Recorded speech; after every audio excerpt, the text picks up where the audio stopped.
So what episode do we got now? Episode 6. 6? Yeah. Matthias is back from being a world traveler. How's Greece? I guess. Oh, yeah, Greece.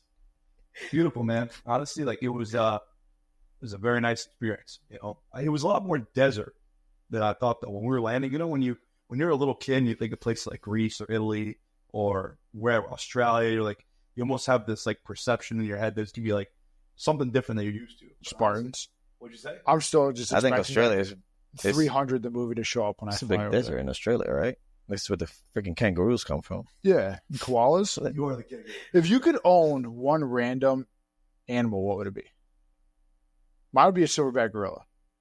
What is that? What is that? Mental health diagnosis? ADHD. Yeah. This is what the podcast sounds like. You just have to be on Greece once, and then you want to talk about a koala.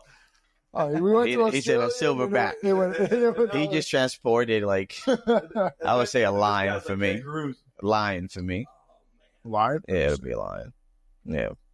Just imagine somebody Like American eagle, you know, just a badass bird. It's you don't even choose something with legs. it is so crazy though that the immigrant wants an American eagle.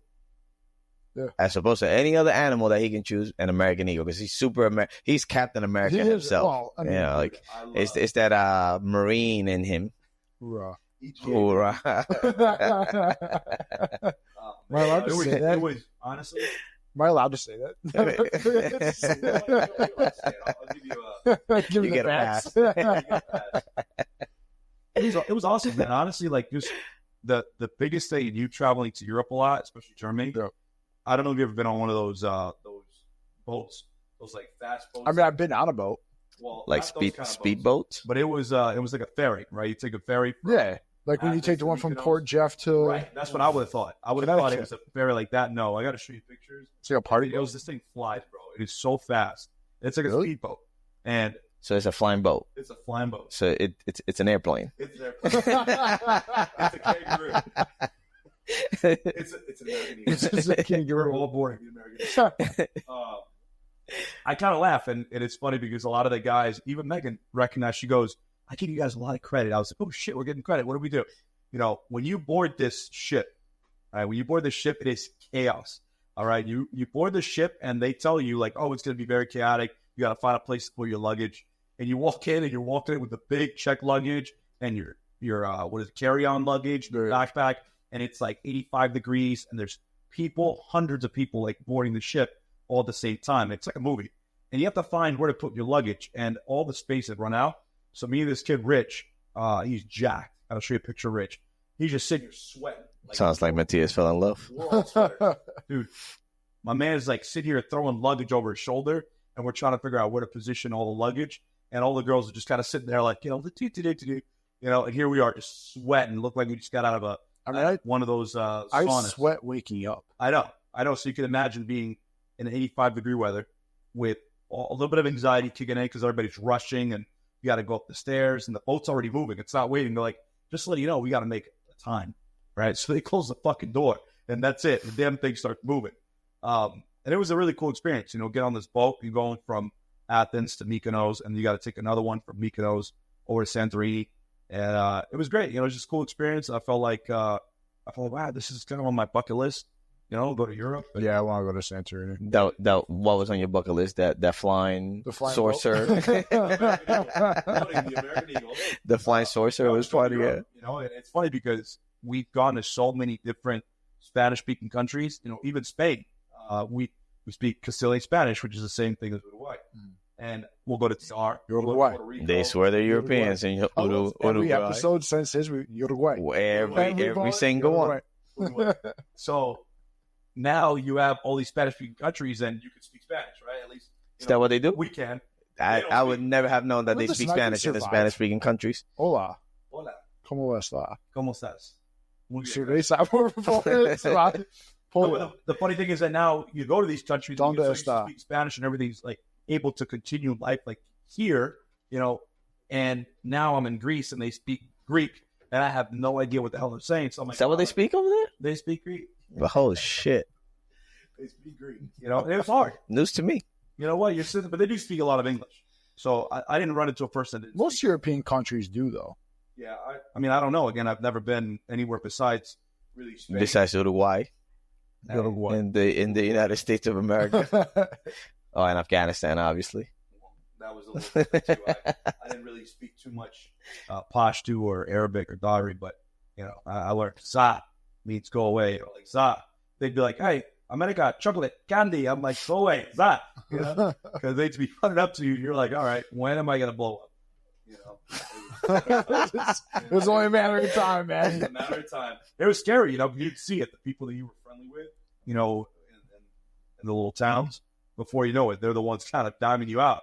So we would give them money, we'd give them food and whatever else, and then our interpreters would tell us, like, "Oh, that was the family that we up, 3 weeks ago." We'd find out they gave our location to the Taliban, and now they get more money than you guys. Well, that's what it was. It's all negotiation, man. So money talks. So do you think that relationship with, being in the military and having that almost like a backstabbing or lack of trust, people bring that back when they come home? So like, they're like, "Oh, we became close with an interpreter or the special forces over there," and all of a sudden that turns and they're like, "Oh, well, they're the ones that sold us out." Do you think people hold on to that and that almost like correlates into their life at home? I can speak to myself. I know it didn't for me, but I did hear a lot of stories coming back. Because I got hurt in January, and my guys didn't come back till like March, April timeframe, and a lot of them took a trip up to see me when I was in the hospital, and they were kind of like a little bitter towards I would say just more so the culture in general. But it's kind of hard because the people that I came across were very friendly. They were very accommodating. They were helpful. Listen, like in the back of your head, almost in all those situations, and you get used to that. I would think at some point, almost every relationship you have, you'd be like, "Well, is this person going to stab me in the back? Is this because this is what happened to me overseas?" It's difficult, but you got to look at it from a war zone perspective. Like, I'm in a war zone, so it's not like the United States. Like in New York, we have the melting pot of the world, right? We have any kind of culture. We have every country that's known to man living in New York. So for me to come back and live here and then have the perception that, hey, I got to watch my back, it's kind of a little ridiculous. It's a little, what do you call it, cynicism? So it's tough. Don't get me wrong. I mean, when you get so indulged in this career, when you're in the military so long, I did, one tour and I did one term and that's it. You could talk to Angel a little bit about, his service and see what it's like to maybe go somewhere else or get to know other people. But I do know a lot of guys that have gone to Afghanistan, Iraq, Syria, and all these places back to back to back to back. Mm-hmm. So it is very difficult for them to disconnect because that's all they know. And once you do, and we could talk about this later because I think it's important, especially as a new law enforcement officer who may be listening to this. It's like I've been reading this book, and they talk heavily about how police officers come in, or at least should I say recruits, new police officers come in, and they go, well, you see a kid, right? You see let's call it a minority. Let's call it a Hispanic kid riding this beautiful bike in the middle of Smithtown. He stole it. First thought. He stole it. What is your first thought? He stole it. Not you. Oh. Right? As a civilian. He stole it. As a civilian, you don't think nothing of it. Right? No, not at all. You would think like, oh, like that's a nice bike. Or, oh, what a nice kid. He's enjoying the day, like, sunny day. But then when you go into the law enforcement field and now you deal with a specific kind of call over and over and over again, unfortunately, you do develop a predetermined ending to it. Right. I mean, well, you're already, again, police cynicism. You read about that, you Google it, you look at what the definition is, and it says that now your seasoned officer may now have a different perspective than your regular. But I don't think that's everyone because, like, all right, we've been on the job for kind of some time now. I feel like I see some new officers, I would say, behave in that manner, and I've been on the job longer than them, even though I was gone for 4.5 years, and I'm still. I don't see things as like I don't see a kid riding a bike, and my thought is not to automatically think that he stole it. My thought is like, there goes a kid riding a freaking bike. Right. Like, that is my thought. But I think the concept, it goes further than that. Because almost like when you're going into something, you may look at it as does that person have a weapon or something like that? And so which is the way we constantly think. So it may not be all I can steal a bike, but you're looking at somebody going, that guy's got something in his pocket. So that's something I think it's almost the same mind frame. People are like, well, why? Is that because they're a certain skin tone or because they're no, it's because I'm used to seeing the bulge and that bulge doesn't belong where it is. And they keep tucking their arm. And when they're walking, they're holding the right side of their pants up which means it's sagging on the right-hand side. Where other people are like, well, that could just be a wallet. Like, that's not a wallet. You know what I mean? Like, I think that's where almost that predetermined. And again, I think it comes with experience. You know, the longer you're on the job, the more stuff you see, and then you kind of, that innocence kind of leaves your body. Yeah. Like it leaves your mind. Like you don't look at things innocently anymore. Now you're looking at things, like you said, as a threat. Safety. It's like in a safety. Like, all right, like, yeah, that doesn't belong there, or I'm not sure that what he has in that pocket is what he's saying he has in that pocket, or she has in that pocket. You know, like, so it's like that innocence leaves you, and it's part of the job. We work in an industry, I would say, where your life is on the line every day. You know, when you're leaving for work, you never know if you're ever coming back home. Now let's also discuss, like, is that a good thing or a bad thing? Right? We're all going to agree that it's a good thing. But when you talk to society, how many things have gone on the media, or, you know, on social media or the news, you know, that police officers are always on edge? Well, how do you do a job where you're constantly going to a car stop and it's not really considered a routine car stop? And we talk about that all the time. Yeah, there's no single car stop. That's the same. There's no such thing as a routine car stop. Correct. Right? You have no idea who's in the vehicle. You Ever. have no idea what's the threat. You have no idea who's even in the car, right? Because when you run a plate, sure, it's registered to John Smith, but I would say half the time you have Jane. There's not somebody else, right? Correct. Right. Correct. So now we don't even know who we're dealing with in the vehicle. So for me, again, I've been out of the whole patrol game for a while. You probably know it better. We do have technology. We do have plate readers. We do have body cameras. We do have, you know, additional units that can come and help you out. But if you had to be your regular Joe Smith, right, out in the real world, are you able to tell me that you're going to do a job as you would think outside of a law enforcement experience? Would you honestly think that you're going to go to a call and not be on edge, you know, when it's a domestic call, when it's a mental health incident, when you're going to do a car stop, when you're going to back up, you know, a partner on a fight, you know, or a disturbance other than a fight, whatever the case may be, it does come with the territory that you're kind of always, I hate using on edge, right? I would say a better terminology is just, you know, more aware. Hyper vigilant. I constantly think basically I'm riding passenger seat with death. That's how almost like, because you have to be comfortable with it. You have to be comfortable with any situation you walk into that could be what happens. So I think a lot of law enforcement is almost what it's like. You know, you're driving around and death is essentially riding passenger seat with you. You have to be comfortable with it because if you don't, and if you're not, then when you walk into those situations, you're going to be so antsy. You're going to collapse under pressure. Or you're going to potentially get hurt yourself. So you have to be comfortable with that massive, uncomfortable burden next to you. But it's like being in the military and being deployed, right? You're always on the edge, or you're always hyper vigilant. The problem is now doing police work, you're deployed every single day that you're working. Like, you have to turn it on and off. You got to go home. Correct. You have to go home, and it becomes tricky because. So which one? So do you think it actually turns off? I'm not sure. Let me ask you. Not fully. So Angel, you never fully turn it off. Being on a deployment, right? You're gone for months at a time, versus going to work for 8 hours or 10 hours if you're on the midnight shift. Which one do you think is more difficult? Being away for months at a time and then coming back, or going home and to work every single day, 4 on, 4 off, or 5 days on, 5 days off, 5 days on, 2 days off, 5 days on, 3 days off? Which one do you think is more difficult? I think, to be honest, when you're deployed, even though you are gone for an extended amount of time, you know you're there and you're worried about a mission and getting that mission accomplished while you're there. Being home is a little trickier because, yes, you're home and you get to go home every day, but you have to turn it on and you have to turn it off, and you have to worry about your family, and you have to worry about yourself. And now you're not worried about your team. You know, like your family is essentially your team, but it's every single day for the next 20 years.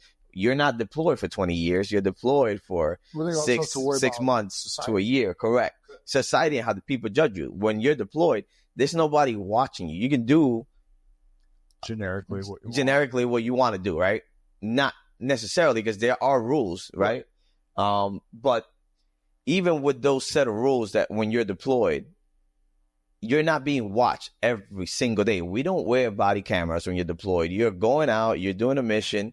And again, I've never seen combat, so like I'm not talking about combat related stuff because I don't have that experience. We don't wear a body camera. Correct. So you don't have to worry about a camera. You don't have to worry about what the public is going to say because at the end of the day, you're overseas, right? You're worried about whatever's happening over there. Here, you're worried about you. You're worried about your family. You're worried about every single thing that's going on. So it's some heightened stress when you're home as opposed to when you're deployed. Would you say complacency can kick in easier then when you're in law enforcement? It could, because you're kind of almost trying to I don't know what word to use. You're almost trying to I don't really want to use the word comfort, but you're almost trying to like balance out the scale between, you know, pleasing. That's maybe the word I want to use. Yeah, pleasing the public while doing a law enforcement job where it's freaking dangerous, man. Like I hear it all the time, like Suffolk, Nassau, Port Authority, MTA, the city, like they're so different. Essentially, a domestic's a domestic. Right. Yes, doesn't matter where you are. The volume is so much louder in the city, right? You have how many millions of people you're controlling on a day-to-day basis. You're looking at, you know, tourists and so on and so forth. But the job doesn't really change. When you're responding to a call at the university, a gun is a gun. A person with mental illness is a person with mental illness.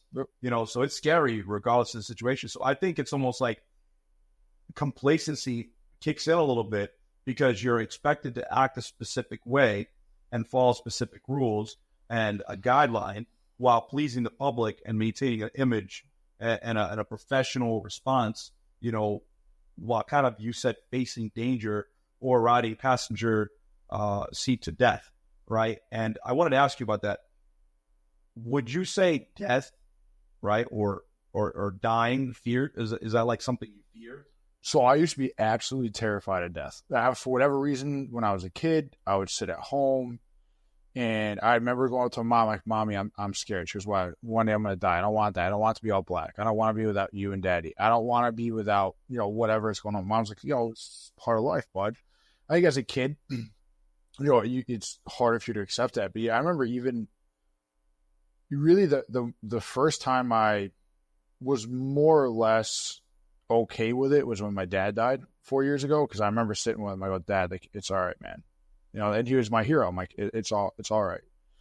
You know, I told him it's time to go. It's time to close your eyes. And, you know, after he passed, my mom was talking about, she was, you know, when Dad came home in between his bouts at the hospital, he started crying one night. And this is when he was a little more, you know, they have like bouts of clarity. Yeah. And he goes, "You know, I've fought death twice." My mom goes, "What do you mean?" He goes, "I fought it.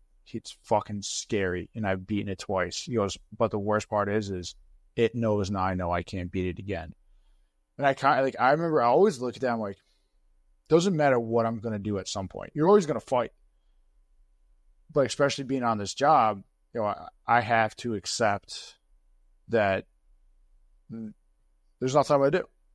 And now I'm at the point where I'm almost a little too comfortable with it, I think. You know, because it's something where I'm going to situations, people are like, "Are you scared?" I'm like, "Yeah, but it is what it is." And I think, you know, through even the Instagram videos we all see and things like that, you know, when a man says, "Oh, it is what it is," that should be almost like a red flag to somebody, because they've almost disassociated with whatever consequences coming to something. And I've thought about that before, because I look at it, I'm like, not that I obviously don't want to die or anything like that, but it's looking at something going, it's going to happen. It's going to happen. So, you know, we've had this conversation before, right? And you talk about how you fear, and I'm not saying that you fear the word itself, suicide. Like, that's your thing. And I told you, like, I'm okay with the word suicide. Like, I don't have a problem. Right. I don't have a problem with the word. I don't have a problem with what comes with it. But I do fear the shit out of death. Mm-hmm. And that's one of my things.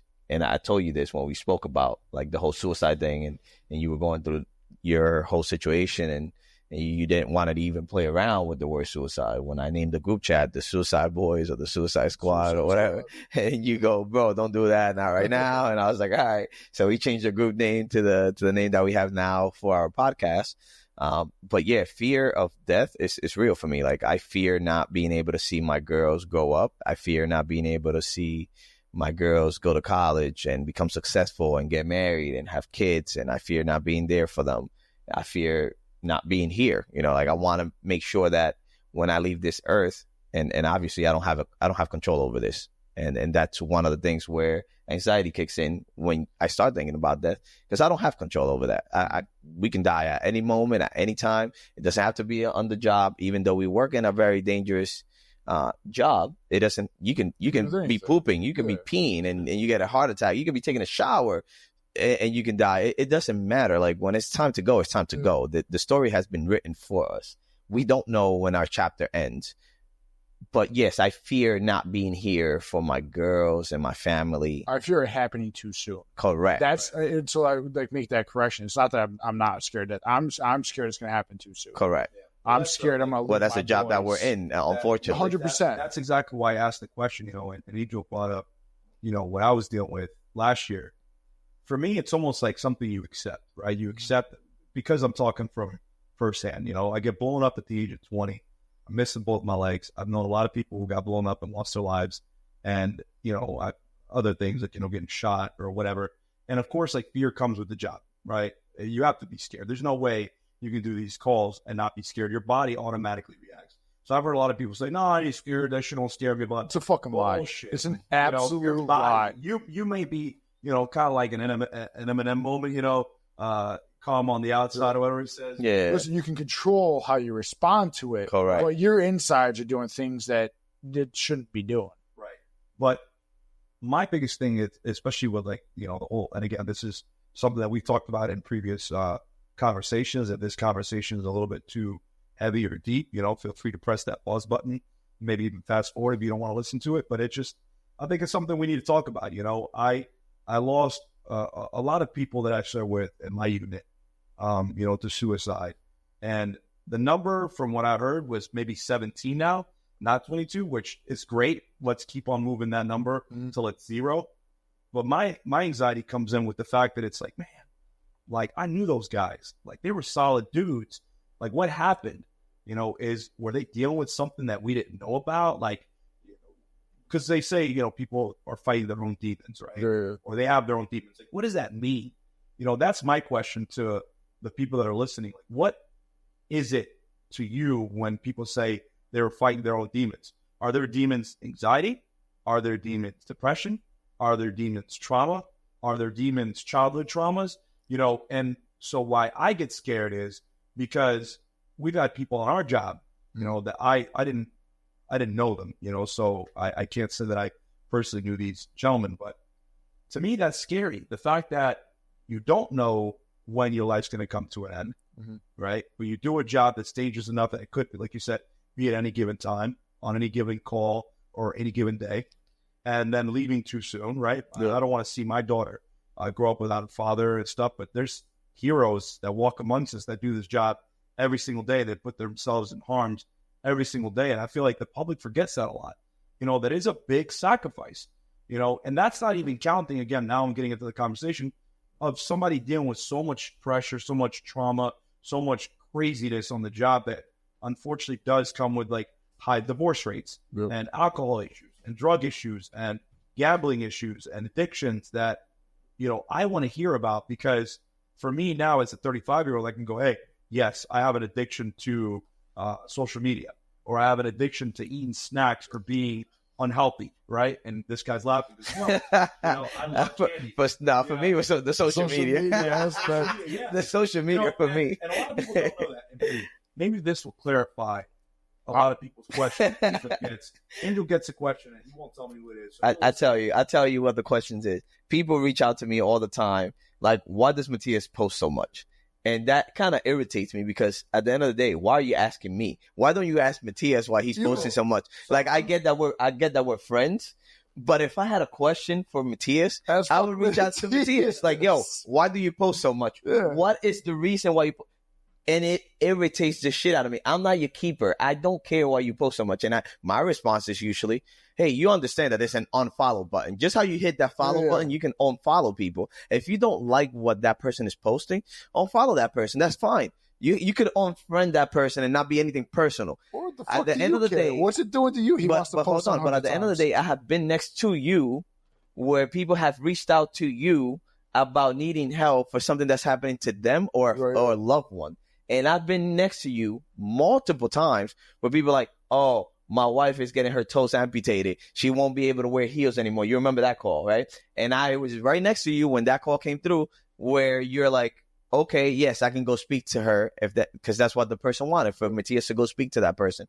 And it's all about because of what you post on social media. Yeah. So for those that don't like what you post on social media, unfollow the fucking guy. For those that do like what he posts on social media, continue to follow him because so many people reach out to him, and you guys may not know this because he doesn't post the people that reach out to him because he shouldn't post the people that reach out to him.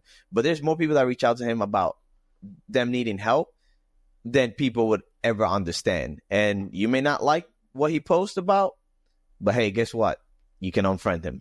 You don't have to follow him. What bothers me is that I do it from a good place in my heart. You know, I'm not looking for the views. I'm not looking for the attention. I really do enjoy meeting people. And this platform, as we all know, can be a very evil thing, right? You see a lot of negativity and a lot of racism, a lot of division, a lot of everything going on right now with the political parties, the debates. How many people right now are struggling with that in their families? Like I've seen it numerous times. I love somebody who's a mentor to me, and she posted about somebody in her family today. She goes, can we please just all get along in these next couple of weeks? And I was like, it's sad that you have to say that. Yeah, that's crazy. Social media has been so divisive. So for me to go on social media and post my personal life for free, not to mention, you know, because I want people to get to see both perspectives. I don't just post positivity.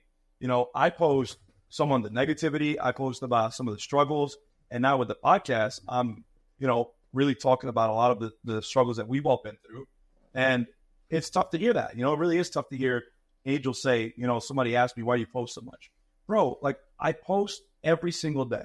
Yeah. To me, it's almost like a job. You know, I post to counter some of the negativity that's out there. I want people to know that, hey, yes, like I had an injury. Yes, I've gone through divorce. Yes, I've lost loved ones.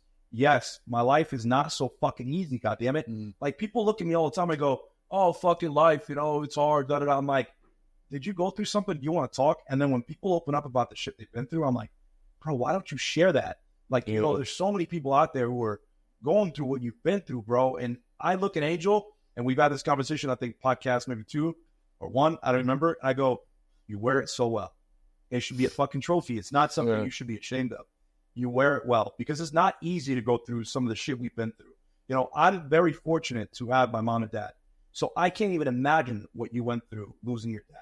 You know, I love my dad. He was my idol. Like, you know, I looked up to him. Like, yes, there were times when we butt heads when he was going through the divorce of my mom, but I really look up to my dad, you know, so I don't know how you even went through that. For him, he's been through his own, you know, walks of life and difficulties, and he wears it very well. Yep. So for me, it's a compliment when people go, you know what? Hey, keep doing you, man. Keep posting. Look, I get it. There's going to be negative people all around. I'm trying to learn that. Yeah. For me, let me not say I do the best that I can to never shit on somebody's parade. Right? Yeah. I never go into somebody and go, why do you buy all that expensive shit? Why are you cheating on your wife? Why aren't you a good friend? I don't say any of this shit. Right? I'm like, hey, man, good for you. You know, like, you're doing the best you can with what you got. But I could tell you, and I have told you this before, and now I'm going to make it public. You care too much about what other people think. I do. And you shouldn't care. Because people... That's a common thing, though. I say it's the problem is opinions are like assholes. Everybody has one. So just because somebody has an opinion on you, whether that's good or a bad opinion, it doesn't fucking matter. You know, just live your life. You know, live your life. When it got a little easier is when you surround yourself with people that love you for who you are. And that does mean a lot to me. You know, like having you guys shit on me but picking me back up, that's helpful. He said he loves you, Matt.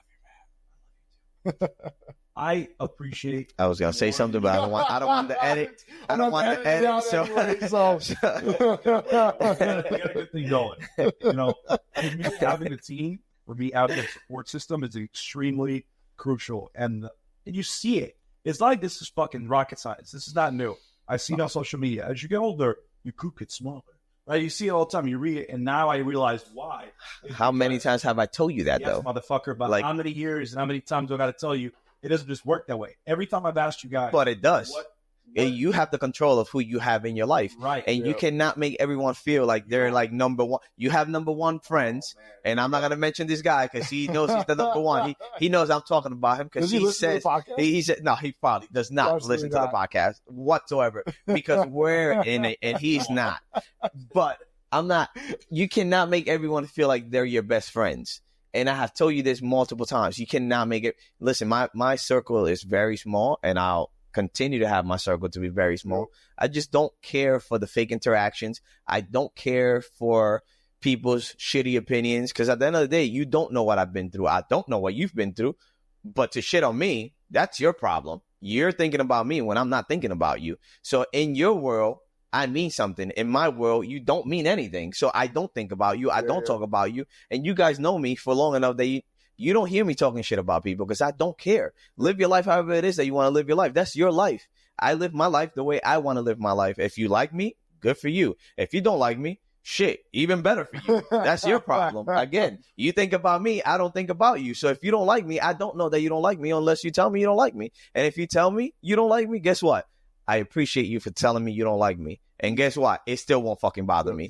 Keep it moving. These are big stepping stones, though. You know, these are things that people need to realize. You know, that they don't come automatically. They come with time. You know, you start to realize that yes, you need to make your group a little smaller.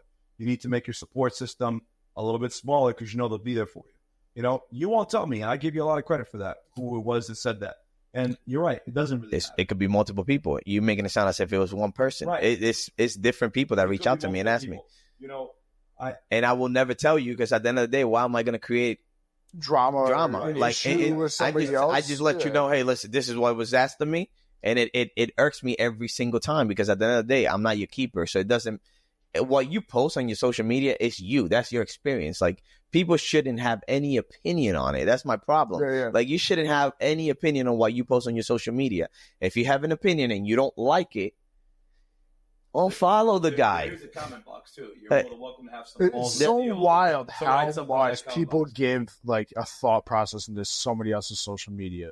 Because I get it. Like I'll repost something. People are like, why are you reposting that? I'm like, why the fuck do you care? You follow me on Instagram. What do you want from me? I'm not gonna post something for you to be like, oh cool, you made me feel good today. Like sometimes, yeah, but do you it's guys? my opinion. What the fuck do you care? And do you guys feel that social media has worsened your anxiety and your depression? Like, is that something that you would agree with that statement? Like, I would say, I grew up in an era where social media wasn't like dominant like the way it is now. Right. Like it's right now everybody has social media. I would say us probably not, but we obviously see that in the older right? generation, 1,000%. Because I even worked at a university, I see it all the time. I walk in, what happened? So and so posted this and made me feel like, are you kidding me? They posted on social media. People give it too much importance. Yes. And it affects their well-being so bad. Or just the want to be liked. And I want to touch on that real quick after this. Yeah, go for it. No, after that part. No, go for it. Well, so the wanting to be liked, I talked to my wife about this constantly. And I know I've talked to you guys about it. Because one thing will be out, in public. And obviously you guys have kids. They freak the fuck out. They do whatever. And my wife is always constantly concerned with what other people are going to think of her or our kids in that moment. What do they think this about the kids? What do they think about the parents? I go, why do you give why exactly? Why is that a problem? Like, fuck who them. cares? I think, but I honestly, I would love to get a mom on here or a wife in general. That is the plan. A law enforcement for, and not one of ours, a different one, a third party, because one of ours will destroy. But we would have one of our. I want to have Jen on, and I want to have Meg on, and I want to have Carol on, and crazy enough, people have reached out and said, "Hey, I would like to hear your wife's perspective on the podcast and how they dealt with whatever they dealt with while you were dealing with whatever you were dealing with." And I've had that's great. Other guys' wives who are like, "Hey, I've listened to all of your guys' episodes. I love it. Like, that's fucking awesome. I want to hear your perspective." Correct. Because I also think this is where actually my cousins also reached out for like childhood stuff, which we'll touch on. The how we place things on kids and what that leads to later on in life. But they've reached out saying the same exact thing, and I think men do it less. If somebody sees me dealing with my kid and my kid is, acting out, whatever, and they look at me, my answer is, the fuck are you looking at? You know what I mean? Like, I don't give a fuck you. I don't give a shit. Yeah. But I feel like commonly the mom or a woman is way more, they are more receptive to like what is society, because I think it's always been a societal role for the mom to take care of the kids. I think as women, they need to learn to break that mold to help them, because I know my wife's at home, she's like, oh, went and did whatever with the kids and this happened, and she won't say her anxiety, but you can tell she's that upset. it bothered. You can tell it's bothering her. Yeah. Like, fuck those people. Why do you care? Exactly. What do you care? We have a 5-year-old that had a bad day. Everyone has a bad day. But it's so crazy though that something like that bothers her, or let's say my wife or Meg, because at the end of the day, these are people that you're probably never, ever, ever, ever going to ever see in your life again. So why does it matter what they're thinking of you at that point? It doesn't matter. You're never going to see these people again. It also goes back to what you said. If it is somebody you know and they are judgmental, they have an issue, well, then fuck you. You're not somebody that's really that close. You're not to the me. one dealing with If it. you got a problem with it, then that's your own problem. That's it. That's not my problem. And I feel like when people choose to not let other people's opinion bother them, they'll see a big change in their, let's say, anxiety, in their depression, because now they're worried about whatever they're going through. I don't care what your opinion of me is. Right. And again, I don't care what it is that you think of me, because at the end of the day, it doesn't bother me. It doesn't affect me. Like, I'm going to try to be the best dad I can. I'm going to try to be the best husband I can. I'm going to try to be the best, let's say, co-worker I can. I'm going to try to be the best I can. And whatever you say about me should not affect me. And it doesn't affect me. And Matthias knows this, and you know this, because when I went through whatever I went through in the PD at the beginning with whatever music stuff was being spread, people were getting, actually, people like Matthias were getting in trouble for speaking up for me. I have another buddy of mine, Cleaver, he was getting in trouble for speaking up for me. Deseno was getting in trouble for speaking up for me. Yeah. And at the end of the day, what did I used to tell them? Hey guys, you guys don't got to speak up for me. I'm fine. Like, I'm good. And they were reaching out to me on the side. Like, hey, you okay? Yes, I am okay. You know why? It doesn't bother me. It doesn't affect me. At the end of the day, I'm going to do my job. I'm going to show up to your calls. I'm going to back you. We don't have to be friends. I don't have to like you. I will be a professional, and I will back you. And I will be there whenever you need me, but we don't have to be friends. We don't got to go out. We don't have to hang out. You don't got to come to my barbecue. I don't got to go to your barbecue. Shit, fuck your barbecue. I don't give a shit. You know? I do my own barbecues. You get what I'm saying? It just doesn't matter. Like, people's opinion shouldn't matter. It shouldn't bother you the way that it bothers people. I agree. But it goes back to people wanting to be liked and wanting to fit in, and again, caring about what others think.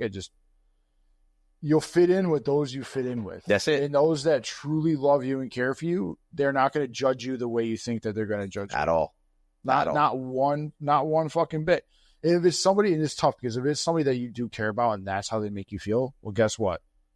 Probably shouldn't be in your life. Or there should be a conversation to be had. Like, hey, what's going on? Like, I see you probably judging me, or whatever the case may be, or your opinion of me, and having that conversation. You open that dialogue. If that person insists in continuing whatever behavior it is, then that's when you make the decision. Maybe you shouldn't be a part of my life. Most likely not. They're going to turn around. They may say, honestly, I've been running into the same issues, and it's nice to see somebody else going through it. And maybe they don't realize that they made a face or made a comment because that comment made them feel good, but they're going through the same shit. And it's that may be something like you said, that calling them out on that, but just talking to explain, they may look at it and go, no, yeah, you're right. It wasn't a cool comment. I just, I went through something similar, and it bothered me. You guys both brought up like anxiety, depression, and things that people in our lives, or we may have felt in some point in our life. What is a way, because we've talked about it to other guests in the podcast, and we've kind of chit-chatted about it on like the first podcast. What are some of the ways that you've gotten over maybe some of those nasty feelings, right? Because we all have those feelings of whatever, fear, anxiety, sadness, if you don't want to use the word depression, whatever else, to kind of really respond to that, right? Because for me, it's a physiological response, right? When I start getting anxious, my stomach feels like it's a knot, or I feel a little like an internal shake. I hate that feeling, and the more I've talked about it with certain people, the more like, dude, oh my God, I hate that feeling. It really like, I hate it. So how do you like help get, because people say coping, right? How do you help alleviate some of those physiological responses to a bad day with sadness or anxiety or fear or whatever else, right? All right, I'm going to do a Uno move here, and I'm going to reverse that question to you. How do you deal with it? How do you cope with it? I'm still trying to figure it out. You like that? That Uno move? You like that? We should have that, like the reverse, like Uno. So we have some. Here you go. We're gonna start incorporating them for our guests. That's a good one. I like that. We're gonna bring that up and see if they actually listen to our podcast. Hey, did you know we did this? So I will go ahead and answer your Uno. I just brought that up in bullshit conversation with you before, because I do think that I am learning. I know I'm learning. I'm getting better, but I don't know that I figured it out. I thought that I was going to have a response, right? So I started reading books. That's kind of my number one coping mechanism. I started reading, which is not something that I've always done. And it's not because I didn't know how. Nerd. Before you go into that. Nerd. No, you know what it is? Like, so because so many people fear opening up to others and talking to people. Or accepting it or themselves. I didn't know how to talk to people. I didn't know how to ask. You guys were the first ones I called when I started dealing with that anxiety after I found out a couple of my buddies that I knew back to back 3 weeks in a row took their own lives. Mm-hmm. And I was dealing with this anxiety, like the what if that's something that could happen to me or somebody that I love or somebody that is close to me and like just really scared. I've never felt that before. Number one, it was weird that I've never feared anything before. Even when I was on death's bed. I don't think that it's not that you didn't fear. It's that it did not affect you as much as it should have affected you. You could control what you could control. Correct. And then the scariest part is we can't control when this decides to start fucking off. Right. We can't control our mind. Start to fuck off. I like that. But that's how I mean when it starts, when you can't control this, right? Your head, your mind, the thoughts or that feeling, and you can't grab it. That's we talked about this. You're like, I want to control it. How you control it is by letting go of that control and understanding, going, you can have the platform for it now. So I go and with your Uno, right? Now I'll tell you what I do, right? And I've always told you this. I keep myself busy enough to not let it affect me as much as it should. You know what's funny? You say that, but when I read books and because I forward them to you, it always says people that handle it like that, is a good coping mechanism by staying busy, but we should learn how to just sit with it. Yeah. Right? We should sit with this. And I'm like, hold on a second. Correct. I don't want to fucking sit with this. Correct. But then that goes into the time. Yeah. We get on social media. We eat fast food. We go to a bar. We touch the bottle. Right? We, start. But again, that goes into the whole time thing. How do you tell somebody that's actively going through it that all you need is time? Right? So yes, I do the same thing. I stay myself busy to where my mind is occupied at all times. But there does come a time where time is what you need to let it kind of subside. Yep. And as much as people may not want to hear that at the time that they're going through it, because you didn't want to hear it when I told you what you need is time, because time is your enemy at that point. In your mind, the more time you have and the more you think about it, the more you think about things. So now the time is your enemy. That's how it works. But in reality, time is not your enemy. The problem is that you're still trying to control it. Yep. And you have to learn how to be like, I can't control it. I just have to give it time. I have to figure it out. But you can't control when the mind is going to get better when the mind decides to get better. And the more you try to control it, the worse it becomes. So I saw something on Instagram. I want to pull it up. You don't say you saw something on Instagram. The brain coach. We need to have the Maddie's I saw something on Instagram segment. We're pulling a fucking fun on the podcasting over here. You perhaps so everyone knows what time it is. Typically, the things that I started to be posting are usually pretty good and a little bit of credibility. It's got 16.1 thousand likes, so it's got to come from. Send me shit. We're gonna give the brain coach a shout out. All right, at the brain coach. It says the good news. Your brain is incredibly adaptable, and it can rewire itself based on the habits you engage in, gradually making these behaviors automatic over time. The bad news, your brain is incredibly adaptable and can rewire itself based on the habits you engage in, gradually making these behaviors. You can fuck, but fuck yourself. Unfucking yourself, right? So this is very Confucius of the person that posted it. The question, it says, your brain is incredibly adaptable, which means it can rewire itself based on the habits you engage in. This process called neuroplasticity, something that I talk about a lot on this page. The good news is that by practicing positive behaviors like self-acceptance or healthier routines, your brain can eventually make those behaviors feel natural and automatic. Over time, it gets easier and you don't have to put as much effort in. But the bad news is that the same thing happens with negative habits like constant self-criticism. If you keep engaging in those patterns, your brain strengthens those pathways, making it harder to break free from them. The key is to consciously choose habits that align with the version of yourself you want to become. How do you think your current habits, whether positive or negative, are shaping the way you think and feel by yourself? And what small positive habit could you start today to begin rewiring your brain for long-term growth? Take care of your mind and body. Love, Nawal.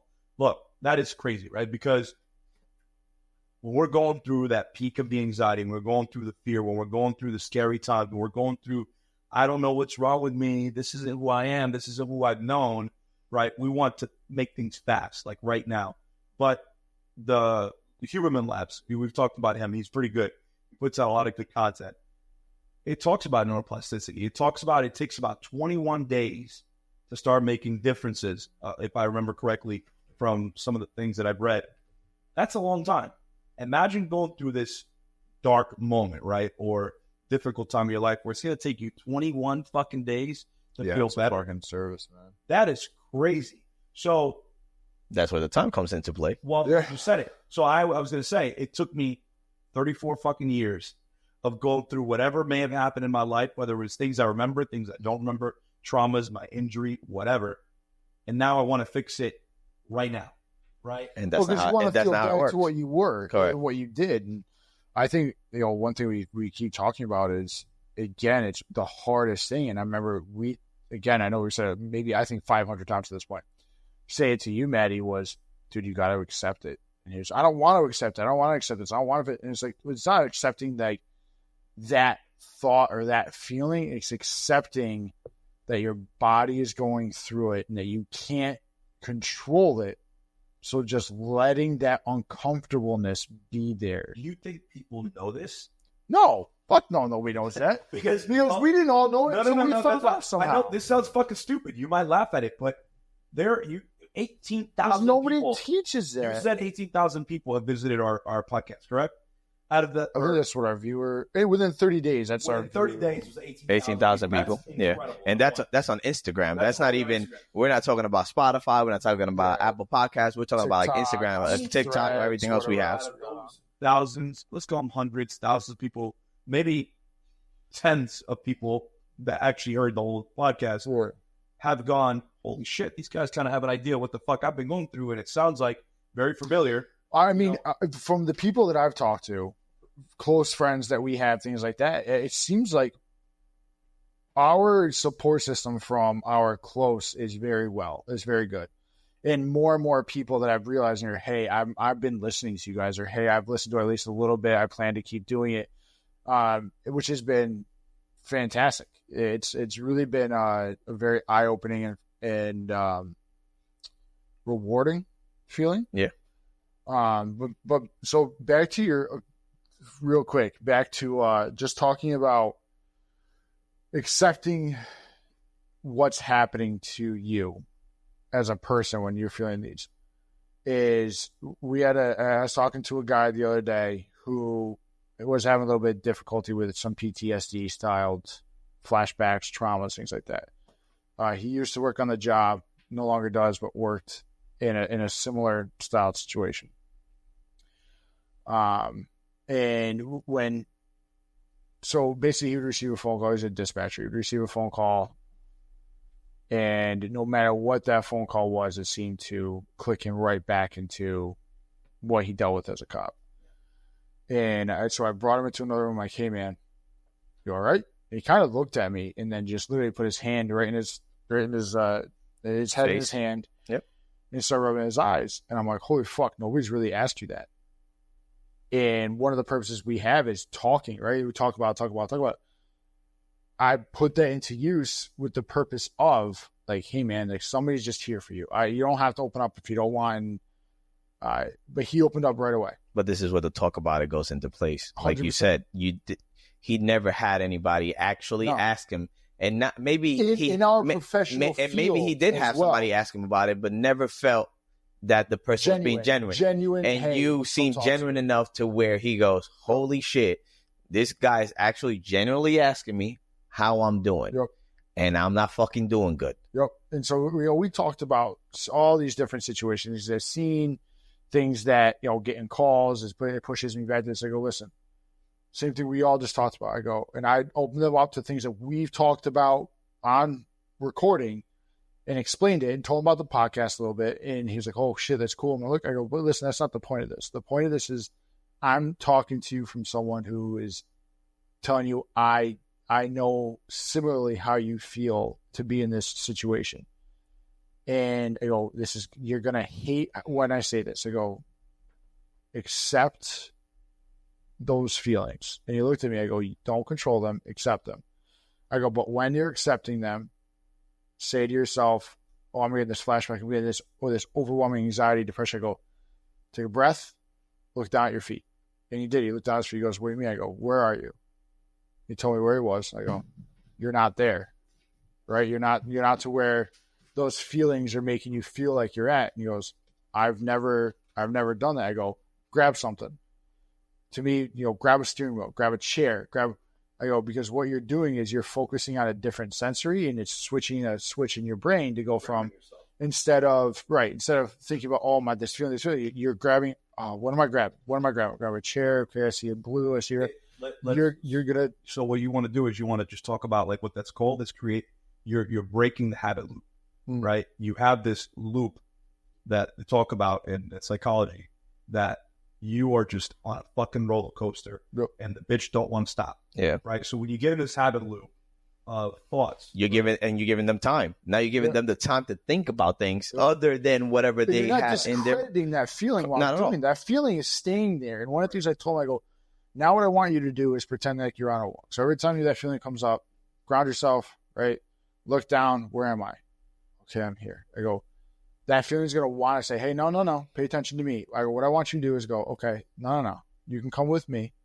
You're going to keep that emotion with you, that feeling, that whatever it is. You're validating the emotion. And you're going to go, I'm not depressing you. I'm not making you go away. I'm not controlling you, but you're going to just walk with me because I have to go do this right now. Yeah.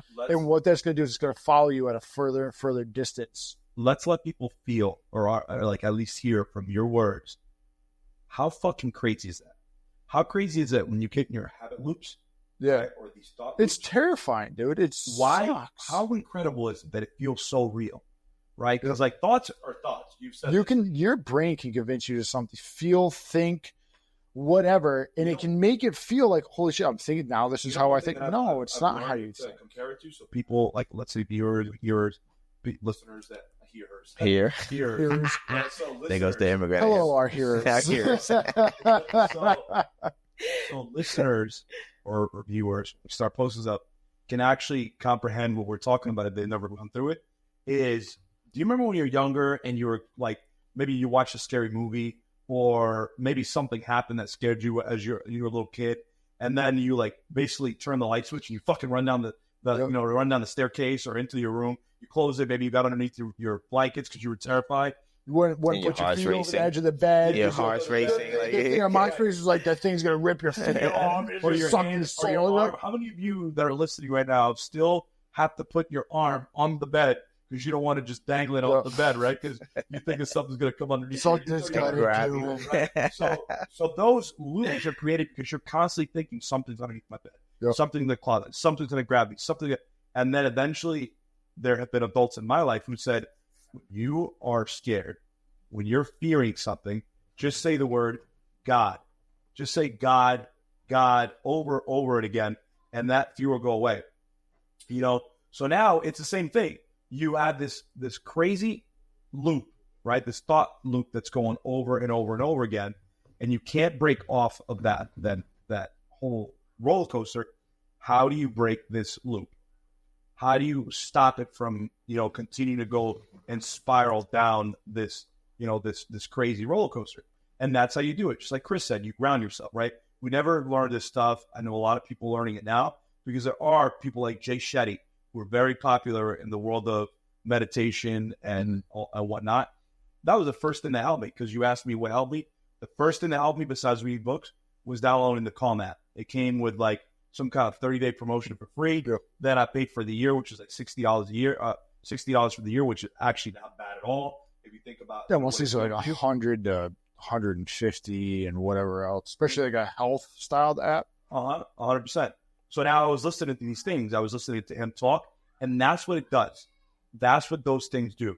You're listening to the podcast. It's pretty much like a podcast. And they're like, all right, what we're going to do is go ahead and take a deep breath in. All right, great. Now go ahead and breathe. And I used to be like, what is this crap? And eventually I started listening to it, and there's other things that go on with the meditation. It's like, all right, go ahead and put your feet down on the grass. Go ahead and feel the dirt underneath your toes. Go ahead and count. And that's what it's all about. It's all about feeling what you're doing. So how did like you have to like focus on what you're doing. So, like feeling the grass on his toes and the dirt.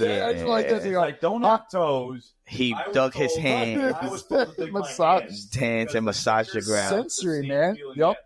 Your palms have almost the same exact sensory. I thought he just imagined what it would feel like. Well, and I know people ask me all the time. Actually, as a matter of fact, I think so. A couple that we met from Ronkonkoma, we got to know each other pretty well the other day, and I was talking to them, and the wife goes, hey, just out of curiosity, like, can you stop phantom pain? And I go, it's so funny how many people know what phantom pain is, but they confuse it with nerve damage.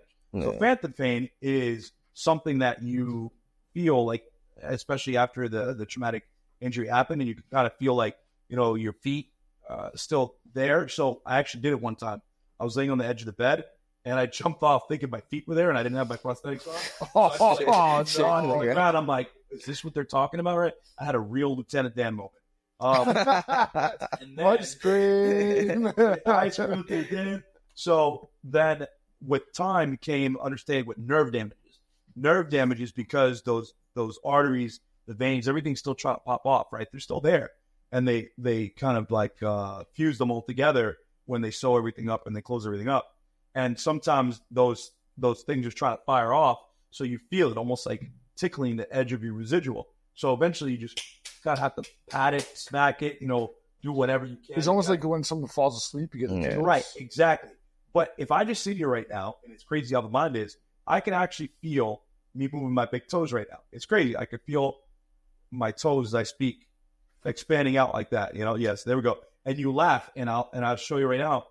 A lot of people, especially single below the knees, not doubles, they would put a mirror between your legs, and they would tell you, okay, so what you're going to do is you have this mirror, and you're going to just look at that leg while having your limb on this side, and you're going to move your right toe, and you're going to stare at your right toe. Now, can you do it with your left? And it was crazy because I'm like, well, I don't have feet, but my therapist would line up, and I would look at his feet as he's moving his toes, and that's kind of the visualization that they talk about, like, when you're doing meditation and stuff like that. Picture yourself here. Yeah. Picture yourself putting your feet into the sand or the ground, or it's being mindful about everything that you're doing. Right. That's that's the thing. We go through life and we're not mindful about things. We just go through life. Dude, when you do meditation, you have to be mindful about everything. When they tell you to breathe, they want you to feel your lungs expanding. They want you to feel your freaking diaphragm moving and closing. Correct. So they want you to feel everything, and that's kind of it's giving you the time to now snap out of it. Correct. And then you're going through everything that you're going through, but you're feeling everything that you're going through. Everything is a thing. Everything means something. You're not just going through. It means something that when you're doing it. You laugh because I talked about social media. A couple of weeks ago, I posted a story. Social media. I posted a poll. I said, our poll should be how many times does Matt talk about posting? Social media. Probably a lot. Was it Chris that was talking shit about how much we're supposed to fucking say that. The post, I put up a poll, and I said, actually, I think you answered on it. How many of you rather be by yourself than be with somebody else? I love being by myself. It was incredibly surprising to see that a lot of people hate being by themselves. Mm-hmm. And when I expanded on that, that's Angel because he's mastered. He just created like 19 fake accounts just so he can put that. Let's want to be alone. He's mastered the art of being alone, right? And I love it. Like, I'm okay being by myself. Messaged me, which was awesome because I was like, wow, a lot of people messaged me separately or privately to go, I just fucking hate being alone with my thoughts. And I go, holy shit. Like, finally, somebody finally said something, you know? And I wasn't aware of my thoughts. I was on fucking autopilot. When I started going to therapy, that is the first thing I told my therapist. I said, this is the first time in my life I feel like I'm on fucking autopilot. I am very in tune with my thoughts, with my emotions, with my feelings, my surroundings. Why? Because your mind decided that you were going to feel that's what you were going to go through. He goes, that is it. Just to let you know, you see this as a bad thing. That is a gift. That is a gift to be able to know what you're feeling, what you're thinking. You're very well aware of your surroundings, and you are in control of the things that you want to be in control of. You know, so when I was talking to him about, like, you know, well, why did they take their own lives? They were good people, and why didn't they ask for help? We will never get those answers though, because you never know what it could be. Anything, and maybe what prompted them to commit suicide. You will probably feel the same thing, and you'll be like, okay, I'm fine. You get what I'm saying? Like, you will never know. We just another person's. Yeah, that was weird. We would correct. We would never know. He answered that because he goes, how many times do you hear that one of the biggest reasons why people take their own lives, or I'm not sure what the proper term is now. I think it's completed suicide or died by suicide. I don't know the actual medical terminology, so we should put that up just so people know. Died by suicide. That's what it is. It's not committed. It's died by suicide. Right. So how many people supposedly died by suicide due to marital issues? Right, divorce. They say that that's one of the biggest things. I go, well, when I got divorced. Also, it's more of a from just maybe pure ignorance. I would assume it's more male than female. It might be, but I go. But how crazy is that? Because I think that's an assumption. Because that may have been the tipping point, but they may have been dealing with other things, and that was just the point that was correct. So we will never know. Correct. That was the cherry on top. That's it. I was like, so how many people have been divorced? I said, I'm divorced. And when I got divorced, I started traveling. I started going out, having fun. You started living life. I started living life. That's what it is. This fucking guy. I started doing things that I wanted to do. Right. So for me to hear that, living life. This is like the number one reason why people die by suicide is because, you know, marital issues or, you know, whatever happened. I'm like, come on, really? Like, well, I think a lot of those, for my, again, almost assumption that I'd love to have almost a marriage counselor or a therapist be able to come on to really just talk about those things in general. Would be a lot of the people that I know, and I know not like personally, but I know that, you know, they were married for, I mean, years, 20 plus years, 10, 15, 20 plus years. Their kids are older. So that marriage, that person became their entity. I'm going to assume they almost didn't have their own entity. So when that happened, it became that whole life was gone. That is just who I am, is that person. Just like our job, right? I mean, for those that don't have any other identifier, like if you're thinking that all you are is a cop, or all you are is a military person, or all you are is an EMT, if that's what identifies you, that needs to change. Then you have a 1,000%. But this is a whole other conversation. People ask, "What are you?" You said 1,000%, not even 100. This is another conversation. I would say for another episode. I agree. Like that would be a whole other episode. Definitely to just that should not be your job. That needs to stop. Correct. Because and I had this conversation actually real quick with the guys at work the other day. We were talking about something, you know, a potential DPF, deadly physical force moment. And they're like, "Oh, the rules and procedures say," I go, "Fuck that." I go, "This is a job." I go, "Everyone is so afraid because it's their entity." I'm a cop. I go, fuck that. You going home is the important thing. This is a job. It's all this is a job. And Aaron actually talks about that a lot. Was a huge fat loser? Big fat loser? I just go, fuck, dude, I love that. It's fantastic. He actually talks about this, and even one of the whoever you are, one of the in-person things that he did that I went to, he talks about that. He's you got to find a different entity besides, oh, policing is my life. No, it's not. And if it is, your mentality and your physical portion is going to go so far fucking down. But that's where hobbies come into play. That's where doing things, finding things that help you cope and deal with things. That's when those things come into place. For civilian friends, we need friends who are civilian. We're looking for fun, outgoing civilian friends. Well, you just picked up jiu-jitsu, right, Chris? You just picked up jiu-jitsu, and you're loving it so far. Hold on. Meti has picked up CrossFit. He picked up CrossFit.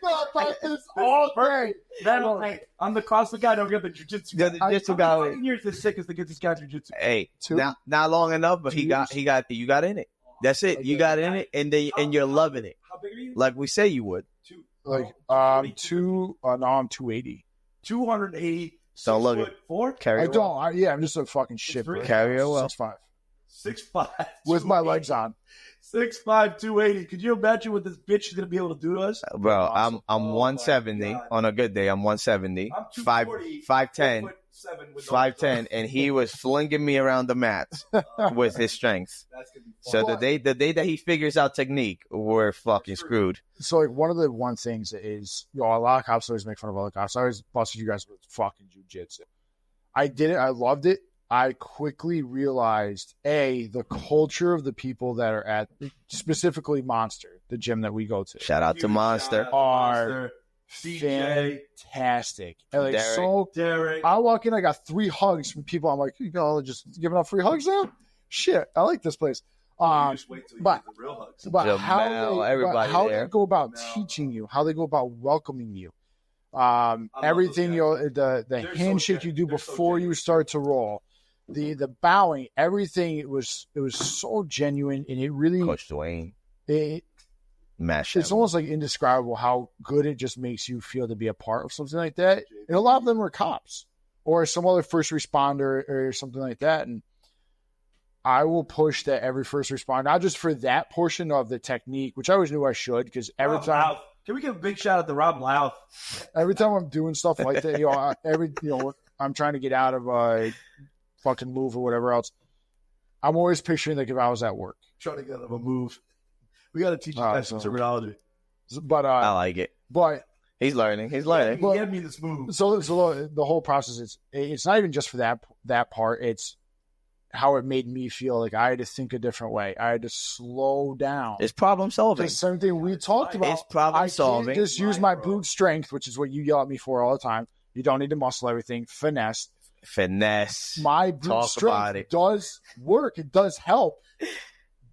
But I had to use my mind. I had to use my body. I had to use finesse. I had to slow down. You're learning to stay calm while somebody's actively trying to take your neck, trying to take your arm, trying to take your leg, trying to take anything they can from you. And you need to learn how to stay calm. That's the art of jiu-jitsu. And you are able to manipulate your mind and go through, and you're able to slow everything down. And I think mental health-wise, just turn that back in, when we can't let go, everything's going faster, and you're trying to just, come on. Slow it down. That's it. Well, you're going to get out of it. You're going to get out of whatever fucking move. Time is your friend. You're gonna get out of it. Yeah. You're gonna get out of it. Stay calm. Work through time. Either you're gonna get out of it or you're gonna tap out. When you panic, that's when it gets worse. Yeah. But the good thing is that when you tap out, you get to just reset. It's over. You reset. Yep. And you go again. That's the cool thing about jiu-jitsu. Somebody said it best a couple of weeks ago. I think it was CJ. He said that. He goes, "There's no better translator between jiu-jitsu and life." He goes, "You start on the mat.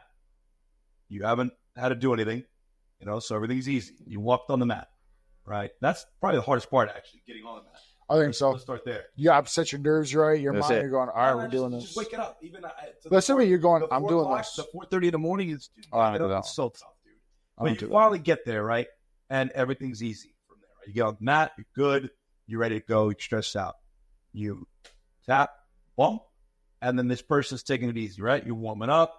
You start fresh if you're going with the right person, because you do go with some people that go ass to the wall. You're gonna die. But it's so crazy because you just like in life, you get to understand and you get to know who's who, and you get to know those people that are just going freaking crazy, like they're going to the UFC tomorrow, And then you stay away from those people because at the end of the day, we all have a job. We all got to go and we all need to be healthy to go perform our duties. Yep. So I don't want to go with that person that's actually going to take my damn arm off my damn body. And you get to know who those people are. And you're like, okay, I'm not rolling with you. I'm not. And sometimes they may be challenging enough to where you want to roll with them. But if they don't know their own strength, like we were talking about the specific person earlier, and they might actually hurt you because they don't understand how strong they are, then you may want to stay away from those people. Yep. That's just like in life.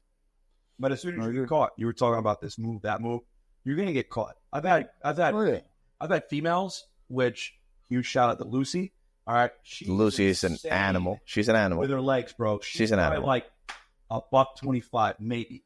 You know, maybe probably not even. Not even 5'7" or whatever. Maybe 115. You know how many times? No, she's like on the mat. She's really good, man. She one of the admins that's there? Huh? She one of the admins that's there?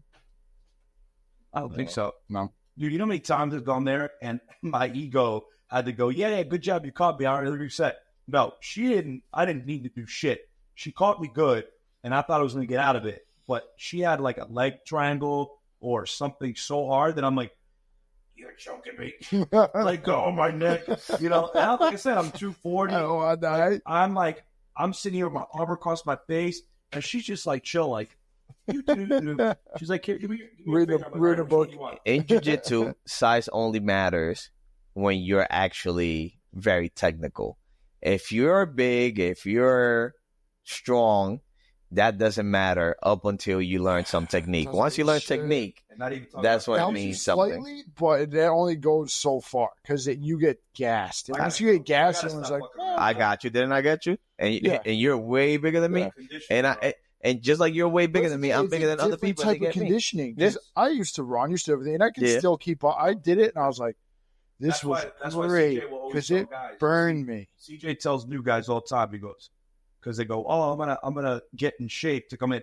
They go, you can't get in shape until you just keep rolling. You got to do it. You got to do it. I go to the gym, lifting weights and running. All right, let's close this episode out. I think we've had great conversations so far, right? I think on the next one, we definitely have questions from people that have asked us about when did you first realize anxiety? Like, when did it first happen to you? How did you feel in that moment? What was your immediate response? How did you learn to deal with things? Yep. So, yes, we definitely got to answer some questions. We got some guests coming up as well. We're excited about those. Yeah. All right. All right. I think we got a good thing coming. All right. Cool. And peace out.